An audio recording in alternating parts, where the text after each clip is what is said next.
Cheap cameras cost me everything less.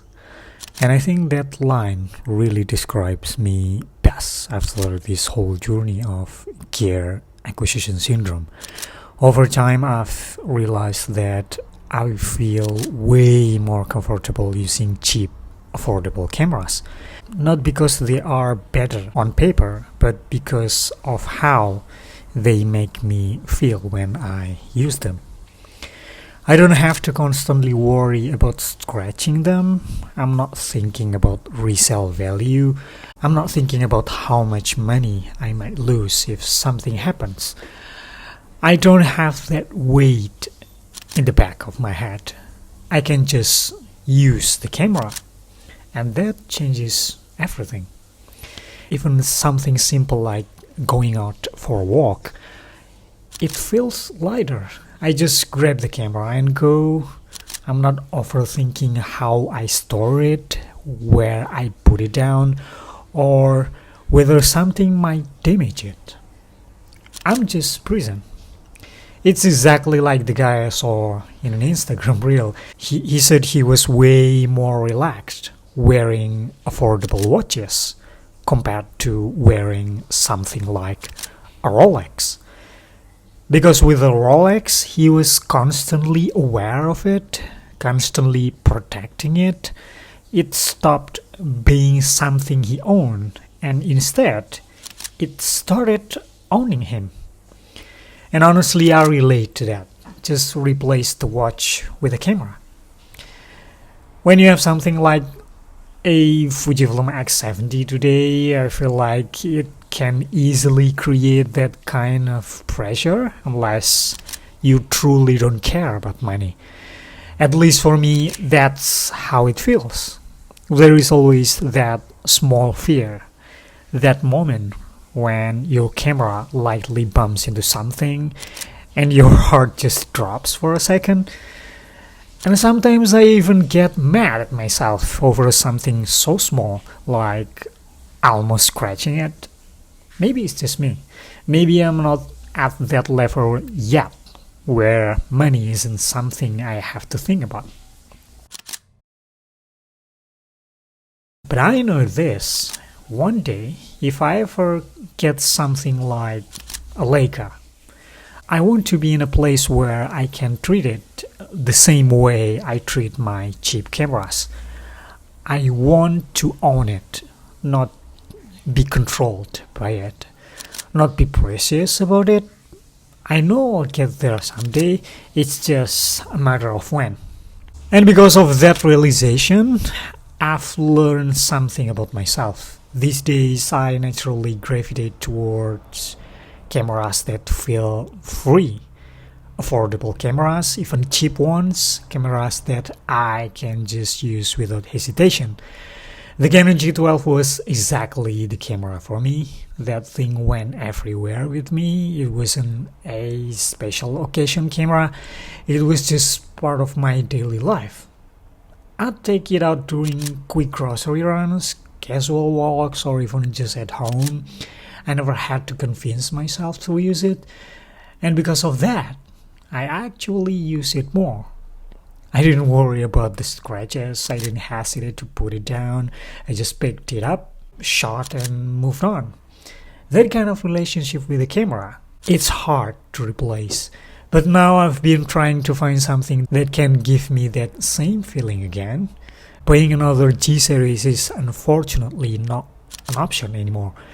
The prices have gone completely crazy, and sure, I still appreciate how unique those cameras are. But realistically, I just can't justify it anymore, so that leads me to this. Let me introduce you to what I think is the perfect replacement for my beloved Canon G12, the Pentax K10D.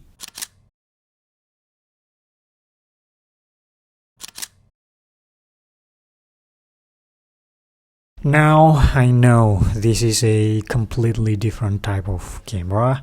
It's much bigger, it's a DSLR, it's not even trying to be the same thing. But in a strange way, it gives me the same feeling. Yes, it's bigger than the G12. But with that comes more capability.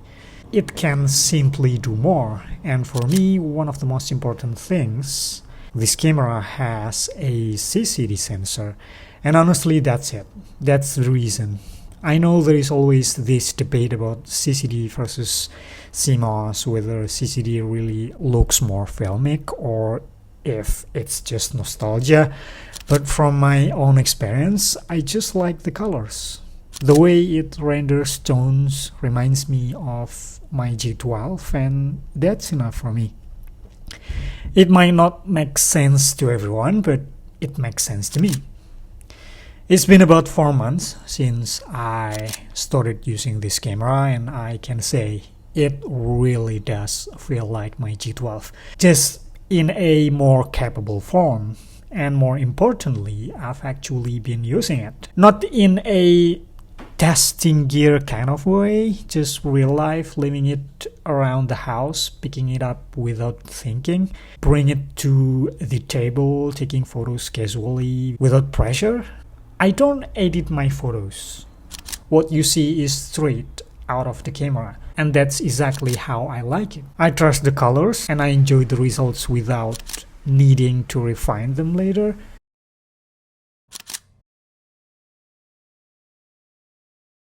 I was also lucky to find this copy almost brand new, and I think that says something about today's camera market.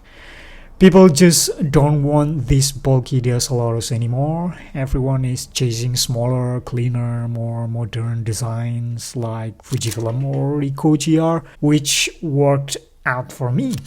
I got this body with the Pentax DA 35mm f2.4 for around $280, and honestly, for what you are getting, that is incredible. This was Pentax's flagship camera back in 2006, and you can feel that immediately when you hold it. It's solid, it's weather sealed. It feels like it was built properly. It reminds me a lot of my Pentax K1, just in a smaller and lighter form. And the best part, I don't baby it.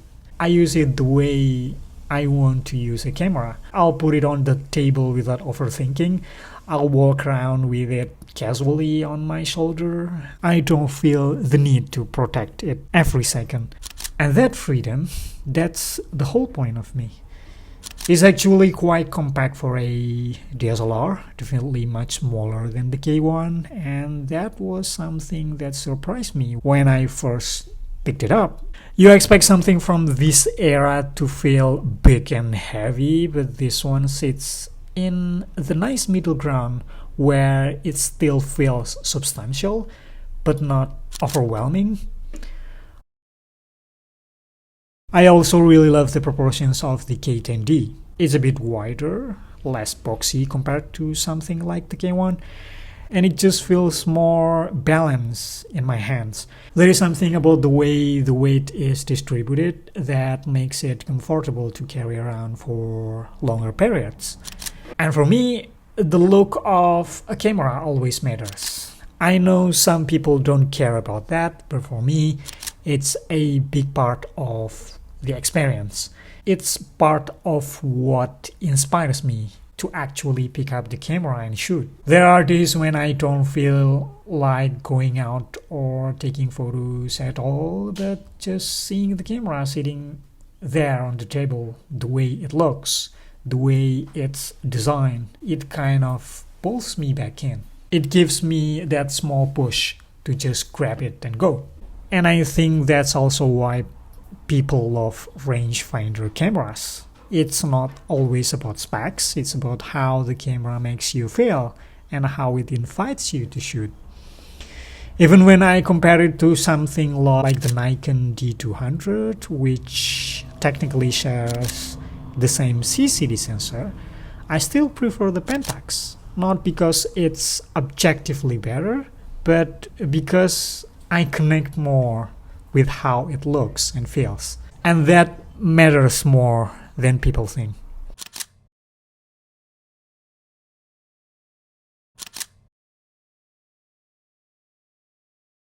Now let's talk a bit about the controls, because this is one of those cameras that really reminds you of a different era of design. On the top, you've got your power button and a small screen showing your exposure settings. It's a small thing, but I really appreciate it. You can quickly glance at your settings without having to bring the camera up or dive into menus. It just keeps everything simple and visible. On the left side, you've got your mode dial, pretty standard at first glance, but then you notice something interesting modes that you don't often see. There is SV mode, which is ISO priority, so you set your ISO and the camera takes care of shutter speed and aperture for you.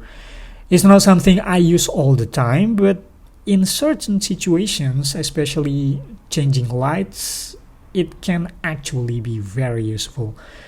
Then there is TAV mode, where you control shutter speed and aperture, and the camera adjusts ISO automatically. Again, not something I use daily, but it shows how flexible this camera can be if you need it. Just at the bottom here, you have your metering selector, multi-segment, center weighted, and spot metering. I usually leave it on multi, but it's nice to have those options easily accessible without digging through menus. At the back, you've got your D-pad and all your main controls. Most of it feels solid and well built, which you would expect from something that used to be a flagship. The only part that doesn't feel as great is the D-pad. It's a bit flimsy compared to the rest of the body, but it's one of those small things you notice over time.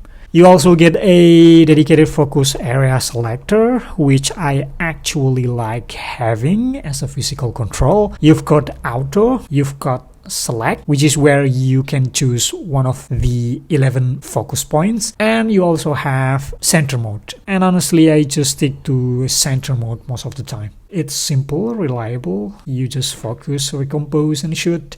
It slows things down in a good way. You've also got the shake reduction switch right here, which is another nice physical control. No menu diving, just switch it on or off depending on what you are doing.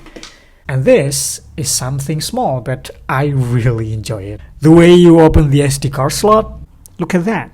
There is something really satisfying about it. It has that old school mechanical feel that you don't really get with modern cameras anymore. It's not necessary, but it adds to the experience. Same thing with the top display light button. It's such a small detail, but when you are shooting in low light or you just tap it to illuminate your settings, it feels thoughtful. On the front, you've got your focus mode lever, single, continuous, and manual. I mostly stay on single. It just suits the way I shoot. When I switch to manual lenses though, there is an extra step. You have to go into the settings and enable use aperture ring, otherwise the camera won't let you take the shot. It's a bit of an old school quirk, but once you know it, it's not a problem really.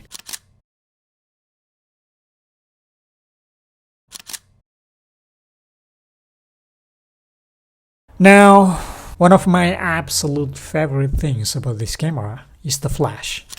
And I know flash is something a lot of people avoid, but for me, it's because a big part of how I use the camera. I usually just set my aperture to f8, turn on the flash, and that's it. It's simple, consistent, and it gives me a look that I really enjoy. I've been using this setup to document my family very casually, every time we eat together, every meal we cook, just small everyday moments. It's nothing fancy, but that's the whole point. It's a personal project, something I want to eventually print and keep as memories. And the flash plays a big role in that. It gives the photos a consistent look, almost like a visual diary. When it comes to image settings, you can tweak quite a lot inside the camera. After experimenting a bit, I settled on the bright tone with max contrast. I know that technically it reduces dynamic range, but I actually like that look. The deep blacks, the stronger contrast, it gives the images more character, I think. I'm not chasing perfection, I'm chasing a feeling, and since I don't edit my photos, getting that look straight out of the camera is really important for me. If you are someone who prefers to edit later, then the natural profile and shooting raw would make more sense.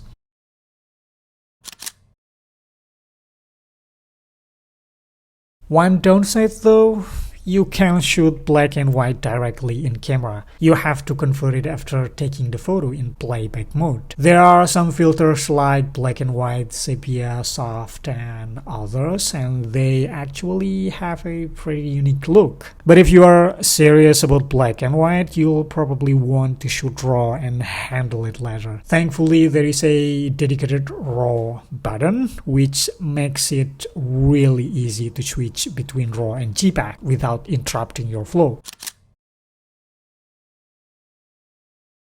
And honestly, I just love this camera. It's one of those cameras that I know I'm not going to sell. I don't even think about it that way. It feels more like something I want to keep and grow with over time. I don't know how long it will last, but I hope it lasts long enough that one day I can pass it down to my son and let him experience photography through it. The 35mm lens pretty much lives on this body. It just works. It feels natural. I don't overthink it. I haven't explored my manual lenses much yet, but I want to. Things like the Canon 50mm f2 or Pentax 150mm f3.5. I think there is still a lot of more this camera can offer. And this is also where the pentaprism of the Pentax K10D really makes a difference compared to something like the Olympus E500, which uses a pentamirror. I'm not going to go too technical here, but from my experience, a pentaprism viewfinder just feels better to use. It's brighter, clearer, and more lifelike when you look through it. You don't feel like you are looking through something cheap or dim. It feels more natural, more connected to what you are seeing in front of you.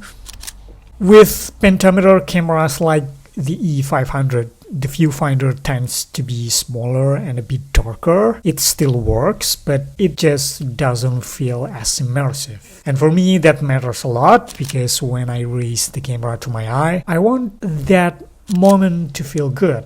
I want it to feel clear and inspiring, not like I'm trying to peek into the scene. It's not something you notice on paper in specs, but in real use, especially when you shoot often, it makes a difference. It's part of that overall experience that keeps me wanting to pick up the camera again and again.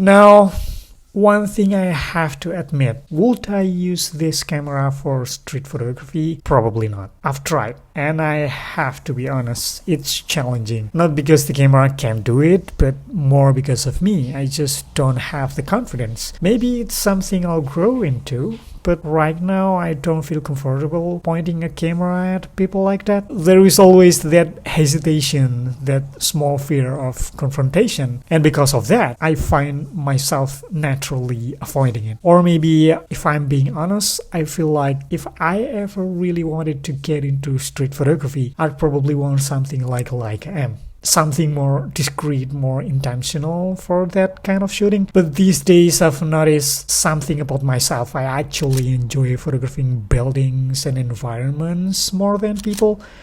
I like capturing spaces, light, structure, atmosphere. People for me become part of the scene, not the main subject. And there was this one moment that really confirmed that feeling for me. I was taking a photo of a window, just a simple scene, and there happened to be a lady in the frame.